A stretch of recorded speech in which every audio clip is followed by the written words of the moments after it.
500多米开出停车场。好的，我看看啊。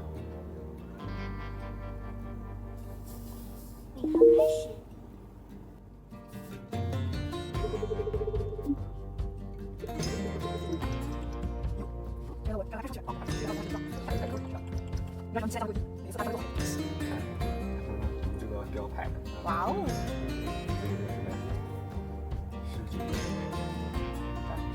哇哦，这样看了好厉害的样很酷啊！子。对，有点酷。他认识这个右边。我操，他居然识字了。他当然了，他识字的。然后他还认识炸鸡。读过书的孩子。是第一梯队吗？好，各位买好，我是抖买买。这一视频来聊一聊未来的 NWM， 也就是未来世界模型，就是那个在各种群里传说中叫牛屋妹、叫牛魔王、叫牛王魔的，反正就是那么一个有着代号只听其名不见其人的东西。那么这个产品呢，终于在最近给大家全面进行推送了。2020年的 New Day 因为疫情延期，最终呢在2021年的1月9日在成都举办的。斌哥当时发布了未来全新一代平台的首款旗舰轿车 ET7， 搭载了4颗 Orin X 芯片，每颗算力高达254 TOPS， 总算力达到了1016 TOPS， 技惊四座。这4颗芯片被未来放在一个称之为 Adam 的盒子里，再过几年呢，这个盒子里面也塞入了 8295P 的座舱芯片。未来这个算力有多强呢？即使来到2025年，4年多的时间过去了，主流的车企，比如说理想啊、小鹏，他们一般只在高配版本舍得用2颗 Orin X， 大众品牌啊，诸如乐道之类用的是单颗的 Orin X， 一些走廉价路线的产品，比如说小米SU7、比亚迪的天神之眼 C 之类的，则用的是算力更低的 Orin N 芯片。NVIDIA 在智能驾驶行业有绝对的话语权和定价权，4颗 Orin X 的成本比2颗 Orin X 高1倍不止，给未来的高成本贡献了自己的一份力量啊！这也促成了未来后来自研神机 NX9031，这当然是后话了。有了高算力之后，自然需要用上 ET7 之后的车，用的都是1550纳米的超远距离激光雷达，以及7颗800万像素的摄像头。这些摄像头生成的视频流，如果没有对高码流的编解码能力，光是流畅的回放，让别的车都很难了。因此呢，未来这一套系统有着超高带宽的图像接口 ，ISP 呢每秒可以处理64亿像素，这些呢都是未来训练质量的基础。未来用这么强的性能，它干了啥？2022年到2024年的上半年吧，你可以理解为这是一个规控的时代。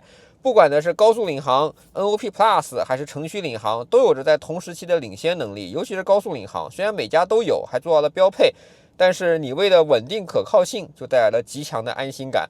我最强的记录是一天1100公里，全程就靠 NOP Plus 来开。城市驾驶这段呢，其实整个行业的技术也经历了好几轮比较明显的迭代。典型的一些词汇，大家可能还能记得，比如说鸟瞰图，比如说占据山格，以及最近大火的端到端。简单来说，端到端改变了以往感知、决策、控制模块，分模块人工进行规则控制，人工来写每个模块的规则，需要的资源量大，而且每个模块之间的信息传递是有损失的。所以呢，端到端就做了自动抽取信息，解决的呢其实是信息的显示以及传播过程中的信息丢失问题。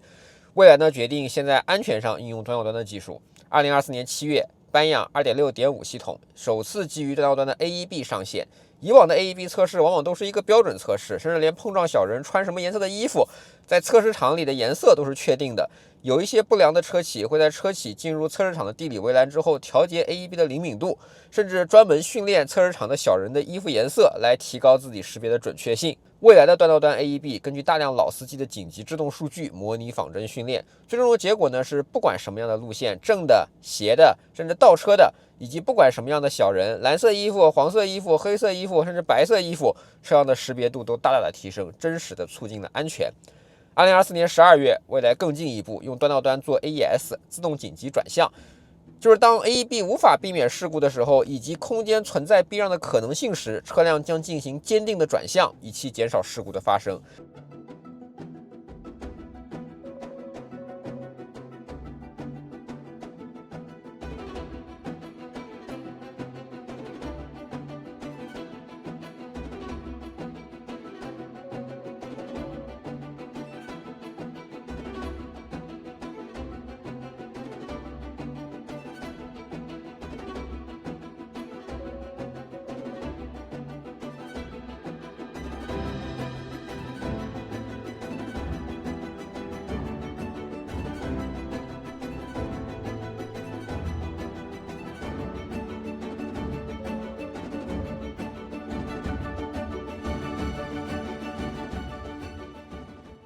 这个功能是今年1月10号开始推送的。未来的传播负责人马林开始了每周更新 AES 周榜，周榜已经更新了13期了。1月10号，未来上新了 AES 功能以来，总共累计避险了1914次。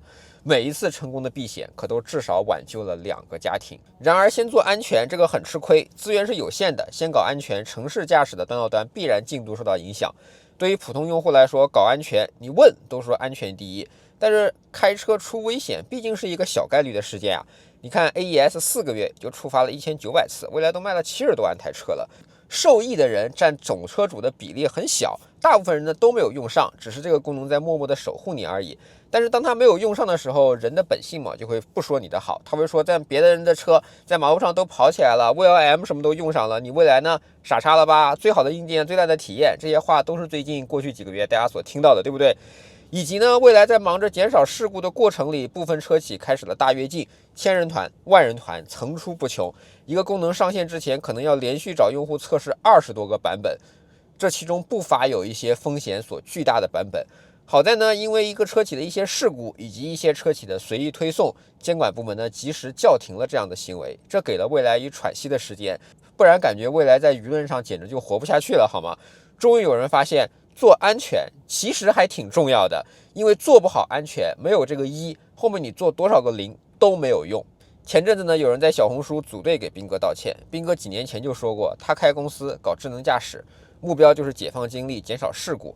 这2个词的含金量，在别的车企出现血泪的教训之后，显得格外醒目。所以这个人车共驾，它需要一个大家都需要一个学习的过程，车需要一个学习的过程，智能驾驶系统需要一个智能驾驶系统需要一个学习的过程。其实人怎么样和智能驾驶系统一起开车，这个也需要一个学习的过程。我们呢，在17年，未来就提出了一个智能驾驶的开发的理念，就是说要回归这个要基于智能驾驶的它的一个核心的用户价值。这个价值是什么呢？就是解放时间，减少事故啊。那今天当然我们把解放时间呢，我们把它这个更加的精准的把它叫做解放精力啊，解放精力，然后减少事故。终于在2025年5月底，蔚来终于开始向所有搭载4颗 Orin X 芯片的车主推送 NWM 蔚来世界模型。是的，蔚来没有高低配 ，ET7 之后的每一台车都是4颗 Orin X 芯片，标配激光雷达、智能驾驶标配及顶配。所以今天40万台搭载这一系列芯片的车主都可以升级。NWM 学名蔚来世界模型，俗称牛屋妹、牛魔王、牛王模，不重要，你知道它是端到端的下一代技术就好了。世界模型相比于端到端有更好的时序概念，世界模型擅长于对于真实世界的理解，包括道路的拓扑结构、交通规则、车辆的运动学。而且呢，世界模型也是一个专门的科学词汇，并不是蔚来在造词啊。甚至于不仅于自动驾驶，谷歌前2天的发布会对于通用的 AI 基座也是基于世界模型来做的。所以说，这基本上是代表了前沿先进的路径方向吧。而在未来的 NWM 语境中，这是一个大框架。早在去年8月份的 New In 由蔚来首席科学家任少卿发布的。你们听说过端到端、VLM、VLA 之类，在未来这都是子能力。也就是说，未来的世界模型具备了当前别人正在研究发力的 VLA 之类的能力。至此呢，我这个开场算是讲完了。什么样的智能驾驶是好智驾？评价一个智能驾驶的好坏，每个人可能都有自己的标准。有的企业说接管率，零接管就是赢；有的企业呢说能睡觉，放着不管就是赢，这就叫强。其实呢，我瞧不上那些。我觉得好的标准呢，至少要有4个方向来看：安全、合法、效率以及拟人。有的企业在直播的时候，自己的车号称端到端，结果呢又在逆行的开，那确实驾驶员为了直播好看不接管，那你觉得这个不接管有意义吗？有的企业做的东西在小路慢悠悠不接管，确实可以晃过去，后面压了一堆车都在闪灯，你觉得这个是能力强吗？有的产品转弯猛打方向，像喝醉酒一样开车，你觉得这样行吗？所以从今天开始，在我的视频里面，我不会再去统计什么零接管了，这毫无意义，这是一个广告学，开的没我好，要突破了我的容忍极限，那我就会接管。未来的 NWM 能力，先从泊车说起吧，比较有意思啊。前几天蔚来也发了一些视频，世界模型的智能泊车全模型化的智能泊车辅助，中控屏的泊车界面显示范围提升了4倍，支持更大范围的车位选择，车周360度的车位均可以选。你能看到人还没有看到的车位，车可以先看到了，并且还可以选择，可以到达。更多的车位类型选择被释放了，包含在车位内可以选择的对向车位，同排车位、背向的超视距车位。这个能力我测试了一下，在泊车的时候，我有意选择一个背对背的车位，中控屏泊车界面有未来世界模型下实时推演的全段轨迹，它就去泊那个车位了。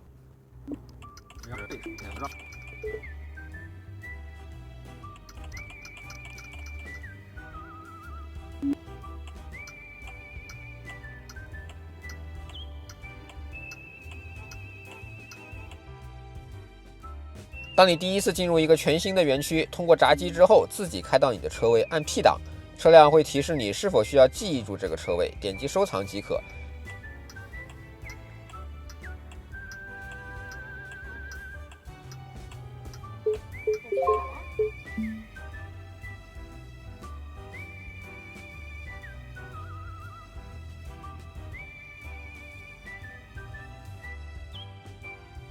在这个园区的路线就完成了自动记忆，完全不需要主动去特意开启，非常高效优雅。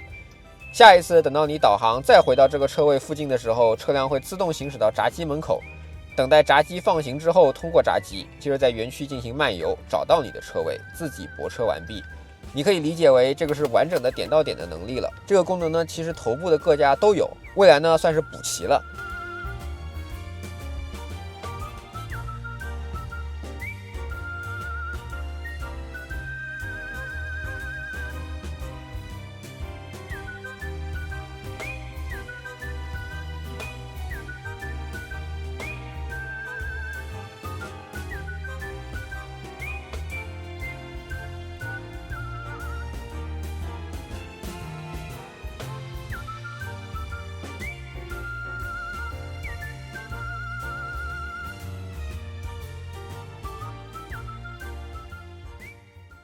我要说的能力呢，其实别人罕见了，甚至你可以让 Nomi 带你直接开出停车场，对着 Nomi 喊一声 Nomi 带我出停车场即可。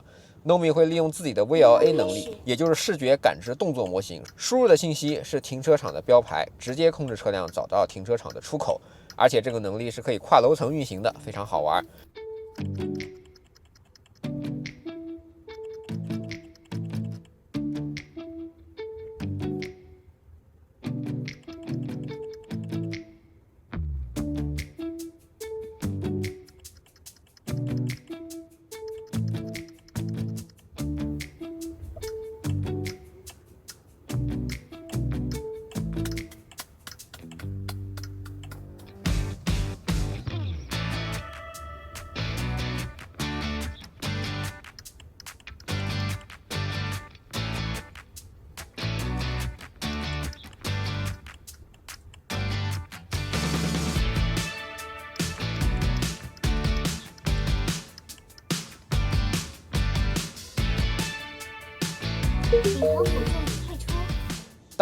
目前阶段 VLA 模型识别的语义还比较有限，我找了个停车场，只要你右转，那就一直是逆行的，一直在兜圈子的，因为一直在逆行，反而你永远找不到出口在哪儿，也证明了未来这个是真的 VLA， 真的没有记忆路线。我相信等到它能识别逆行这两个字的时候，它就知道找个车位倒车了。这个功能很好玩啊，我尝试了好几个停车场，它也是能识别闸机的。在目前状态下，对于宽广的车道还会存在犹豫，出于安全的考虑，你看在这个视频中我还是接管了，但这个功能很秀很酷哦。路边领航开始，直接启动，直接出来的。点对点的全域领航辅助当然是这次更新的亮点，车辆可以在任何地方发起 NOP Plus， 包括临时停靠在路边，只要这时候车辆处于 D 档 ，NOP Plus 会立刻开始寻路。如果像我这样故意找一条不常见的道路，车辆会在 NP 的状态下缓慢前行一段，直到找出路线。在它找到线路的一瞬间，如果不在车道线内，它会猛地打一把方向，安心跟柔顺感差了点意思。接下来就是常见的全域领航辅助喽，覆盖高速公路、城市快速路、高速换电站、收费站、城市道路、园区、停车场道路的行驶，就是大家愿意看到的各种各样的行驶了。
我开了将近有10个小时，各种路也都开了。比如上海，我在晚上去走过外滩附近，原来的版本没法处理这种左转弯，对方还有直行的情况，这边行人还要让行。现在 NWM 已经可以流畅处理这种场景了。这段呢也很有意思，施工路段，地面上的标线很凌乱，在通过红绿灯路口的时候，前方的车辆明显开得慢，我们想超车，灯已经打了，但是实线出现了，所以呢超车又取消了。接着再往前走的时候，这时候道路进行了改道，我们正确认识了道路，并且改道之后地面的标线是凌乱的，我们的车走的也是对的。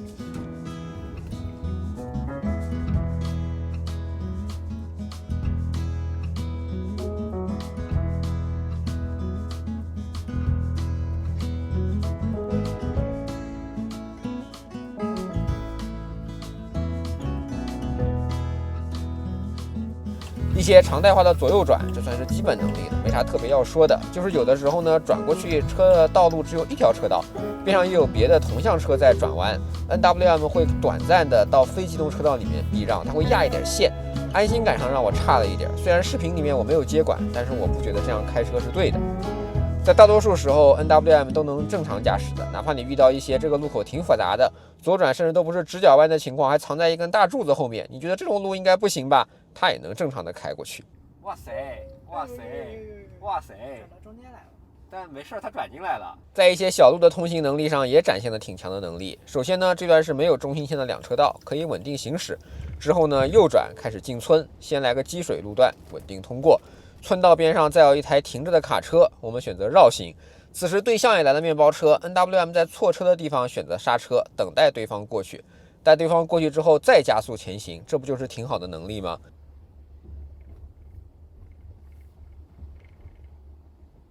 当然了，你说所有的绕行都能应对吗？也不是。这个例子呢，还是在外滩，车流如织，3车道最右侧停满了等待接客人的专车，中间车道也差不多。这时候我们选择的中间车道完美的被堵住了，前方 ID3 试探性的想出来，第一车道呢又有别的车 ，NWM 在这里反复纠结拧巴，我看不下去了，直接接管了，跟着 ID3 顶着电门冲出去了。也许我等一等，这个车还是能绕出来的，但是太慢了，在我看来这是不可接受的。还有一个比较大的改进呢，是新增了智能驾享模式，可以提供更加稳健的辅助驾驶风格。当前呢适用于高速以及城市快速路的场景，到了目标场景之后，它会自动切换的。在这个状态下，跟车距离、车道选择都由车来完成。如果前车突然减速，本车也会减速，并且自动触发双闪提醒。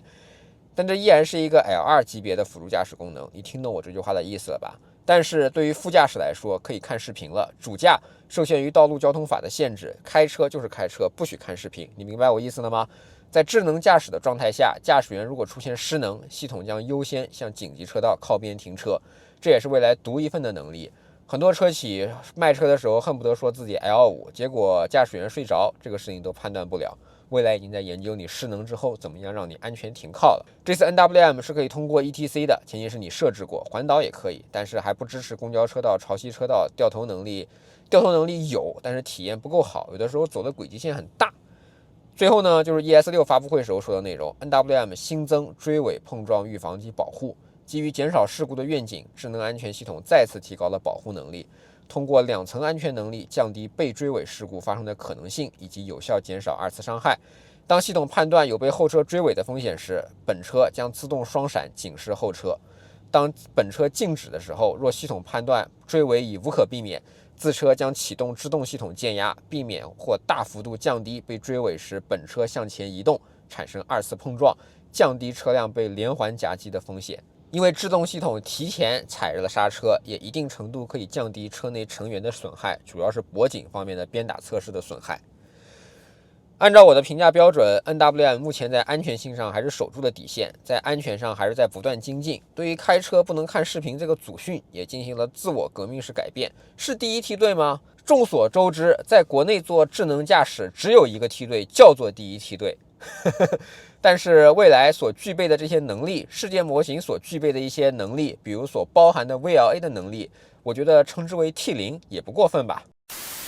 最为关键的是，40万台车主从2021年就开始下单买车的40万台车主，他们能持续享受到最新一代的未来世界模型能力的释放。高端车企所配备的车型，智能驾驶没有高低配。随着时间的流逝，最强最前沿的技术也能享受到，这就是与众不同之处。所以当 NIO 的车主其实挺快乐的，也是这个原因，基本上买车的时候没啥背刺，要更新改款的时候，它也是明盘出牌的，别人有的 NIO 都有，无非呢是 NIO 的一些价值观限制了马林的发挥，它的水军能力太差了，被你们天天黑。但是回到产品上 ，NIO 做得好的，别人可就真不一定有了。企业宣传呢，要从零接管的框架里出来，变成了给客户节约了多少时间，减少了多少次潜在的事故。跟着蔚来一起，大家多卷一卷 AES， 多卷一卷安全的周榜吧。未来的这套框架才是王道。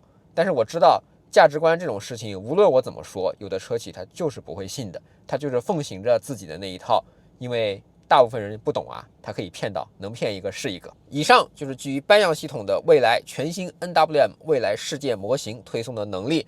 我的 ET9 以及全新的 ES6、EC6、ET5 和 ET5T 将在下个月同步更新这样的能力啊，到时候我也会用这台 ET9 给大家拍更多视频的。好了，这个是本期懂买买的视频，希望你能喜欢。如果对我视频感兴趣，不要忘记评论收藏、订阅懂买买买，在头条、B 站、微博以及 YouTube 都有自己的账号。我们下期再见，拜拜。